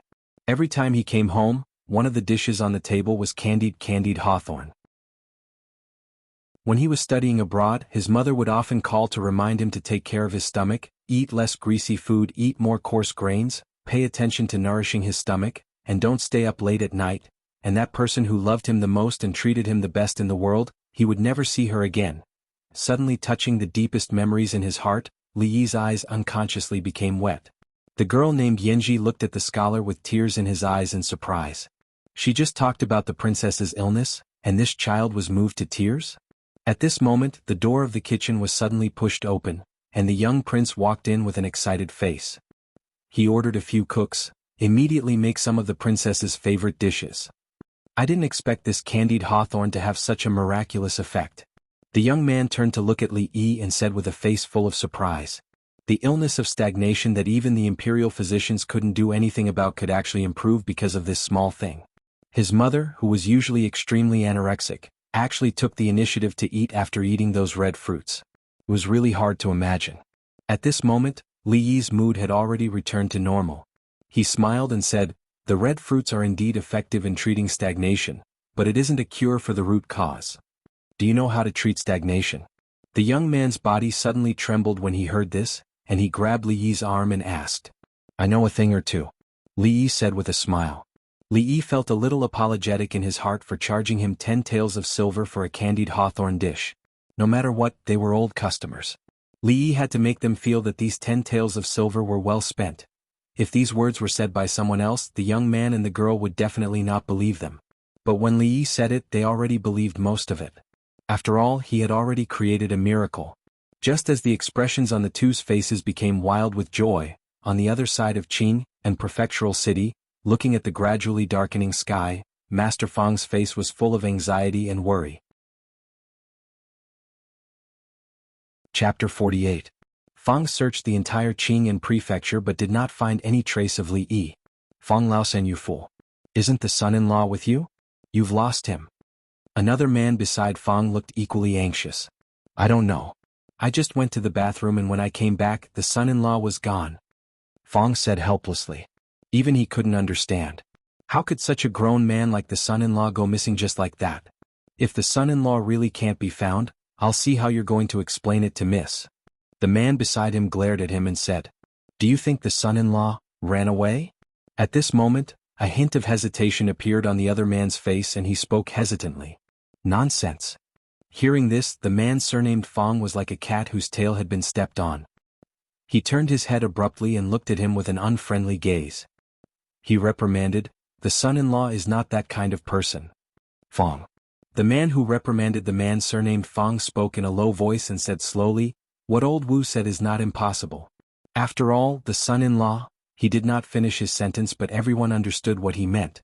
After all, the son-in-law was snatched. Although during this period of time, almost everyone had deliberately ignored this fact, it was still an undeniable fact. Because of the appearance of Li Yi, their lives had long been turned upside down. No one was willing to mention that matter. From the bottom of their hearts, they had already regarded Li Yi as one of their own. However, no matter how unwilling they were to admit it at this moment, everyone could not help but think of a certain worst possibility. "Everyone, let's split up and search again. Where could the son-in-law be waiting for us?" After a moment, a resolute expression appeared on the face of the man surnamed Fang.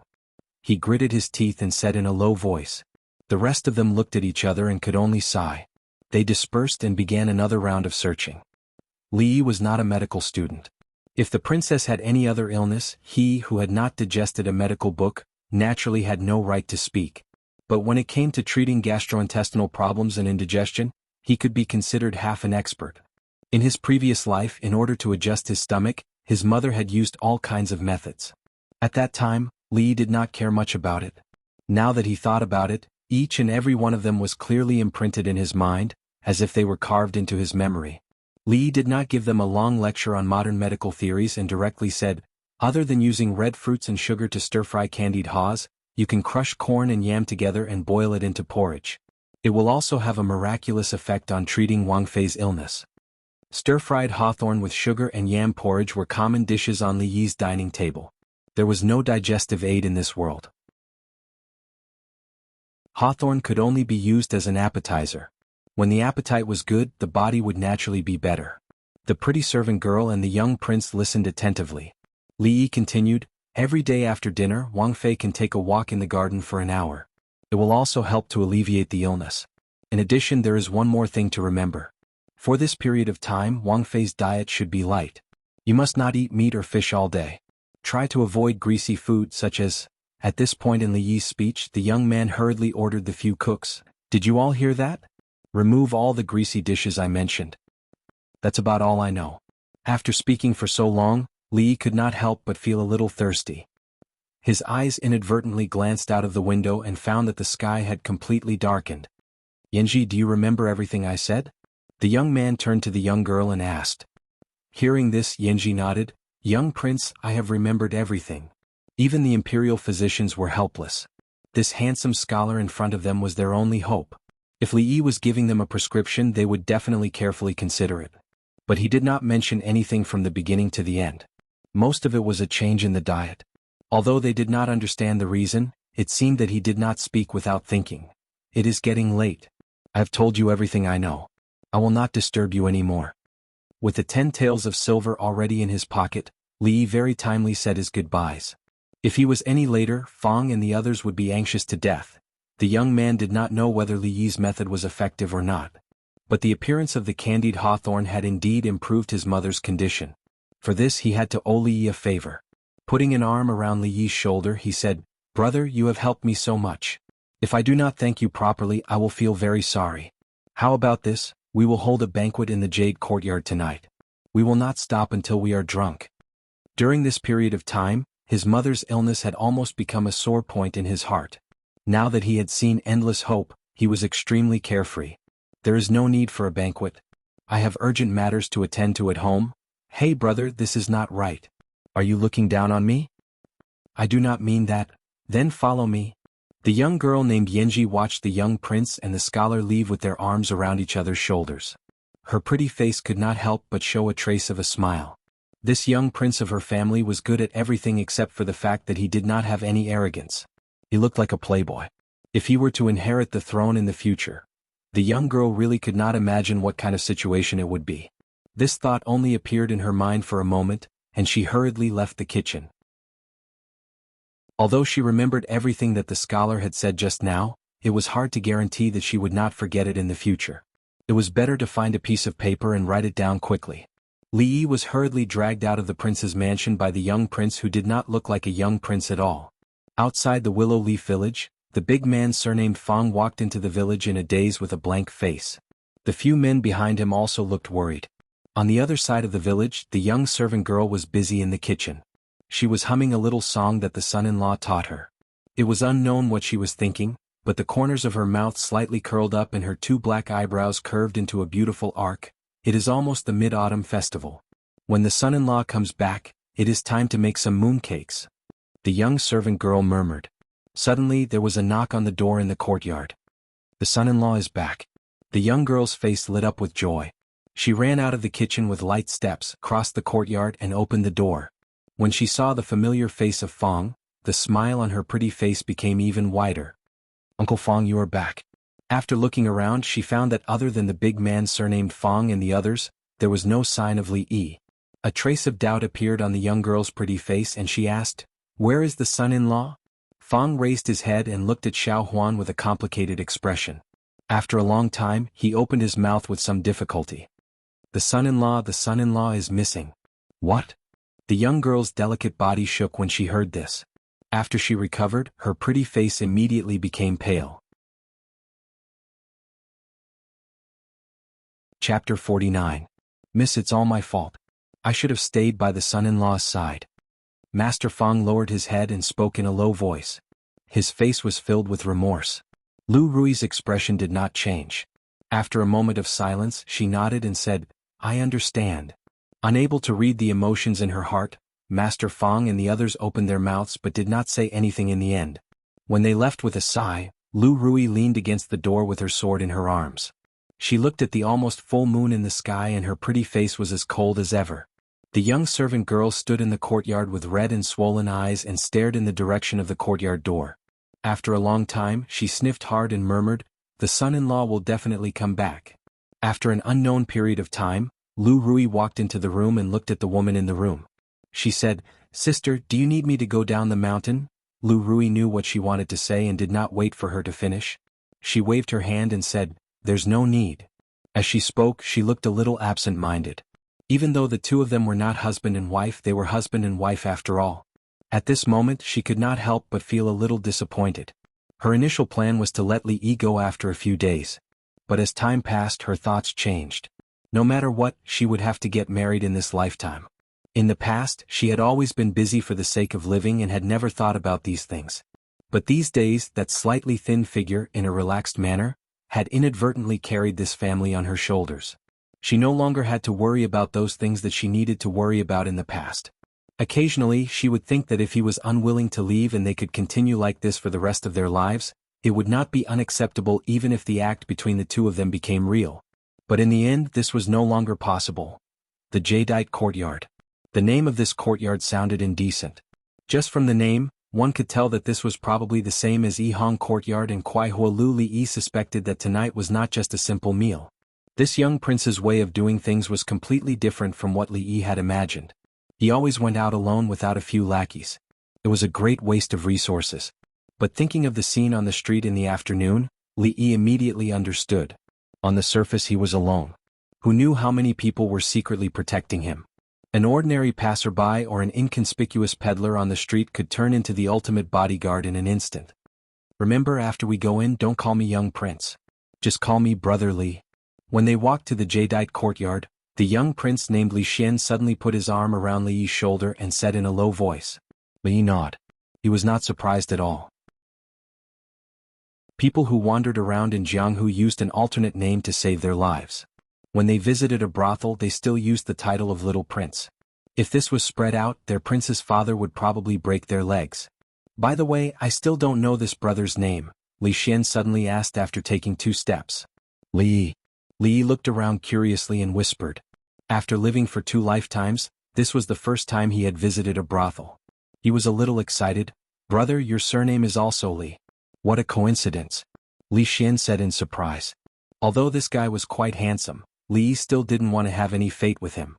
As soon as the two of them stepped into the jade courtyard, a woman in her 30s with heavy makeup immediately greeted them. She squeezed out a smile and said, Hey, isn't this Li? You haven't been here for a long time. Li Yi was stunned for a moment before he realized that the madam wasn't talking about him. Then he looked at Li Xian with a surprised expression. So this guy was actually a regular here. At this time, Li Yi couldn't help but have some doubts in his heart. Was this guy really a young lord? Don't say anything unnecessary. Where is Miss Zuemo? Hurry up and call her out. Li Xian waved his hand and threw her a silver ingot. He said impatiently. Li Yi turned to look at him. Didn't he say that he would treat her to a meal? How did it become a brothel to sleep with girls? His chastity of 2 lifetimes couldn't be casually given away here. If this guy made any unhealthy suggestions later, he must refuse without hesitation. The madam caught the silver and was slightly happy. But then she said with a troubled expression, Li, you know that Zuemo is our top artist here. It's up to her whether she sees guests or not. I can't force her. Li Xian frowned when he heard this. He hated people who didn't do anything after receiving the silver. Seeing this, the madam hurriedly changed the topic and said, However, Zuemo's program is about to start. Why don't I ask her after her program is over? Li Xian waved his hand and said, Forget it. I just want her to sing a song to liven things up. Since she is going on stage in a while, it will save me the trouble. The madam muttered in her heart. Every time this Li came to the jade courtyard, he didn't look for a girl. He just wanted to listen to Zuemo sing. It was really strange. However, she didn't dare to say this out loud. After all, this was her financial backer. A thick smile immediately appeared on her face and she called out, Gentlemen, please follow me to the private room. Drunken Emo will be here soon. The private room that the madam mentioned was a relatively spacious room. The floor was covered with a clean carpet, and there was a space in the middle separated by a curtain. After the madam led Li Yi and Zuemo to sit down, she excused herself and went to work. In front of the two of them was a long, short table. There were many fruits and all sorts of dishes on it. Li Xian sat cross-legged on the table. He casually picked up a grape from the table and popped it into his mouth. He glanced at Li Yi and said somewhat smugly, What? You've never been to a place like this before, right? Li Yi nodded when he heard this. It was indeed the first time he had been to such a place. Firstly, he had no money. He couldn't afford such a place at all. Secondly, he didn't have the opportunity. He couldn't imagine what would happen if Xuanhuan and Sister Rui knew that he visited a brothel. After all, he was a man with a family. Following Li Xian's example, Li Yi sat down cross-legged and looked around. There were quite a few silhouettes at the tables around the room. At that moment, they were all quietly chatting with the people beside them. As Li Yi's gaze swept past the door, he suddenly saw a few silhouettes walk in.